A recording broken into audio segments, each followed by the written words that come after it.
पाकिस्तान तहरीक इंसाफ को जलसों की इजाज़त न देने के लिए तौहीन अदालत केस की समाअत में पेशावर हाई कोर्ट ने चीफ इलेक्शन कमिश्नर और चीफ सेक्रेटरी को तलब कर लिया। पीटीआई को जलसों की इजाज़त न देने के लिए तौहीन अदालत केस में पेशावर हाई कोर्ट ने तहरीरी हुक्मनामा जारी किया।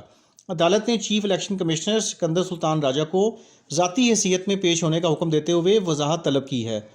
हुक्मनामे में पूछा गया है कि इलेक्शन कमिश्नर बताएं कि क्या पीटीआई ज़ाब्ता अखलाक पर अमल कर रही है, अगर कर रही है तो ऐसे में क्या पीटीआई को इंतखाबी मुहिम से रोका जा सकता है। जबकि चीफ इलेक्शन कमिश्नर ये भी वजाहत दें कि क्या पीटीआई को मुहिम जलसों की इजाज़त न देने पर निगरान हुकूमत के ख़िलाफ़ कोई कार्रवाई की।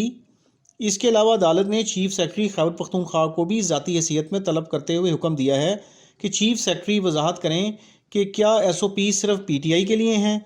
अदालत ने इलेक्शन कमिश्नर, चीफ सेक्रेटरी समेत तमाम फ्रीकैन को 7 दिसंबर को पेश होने का हुक्म दिया है।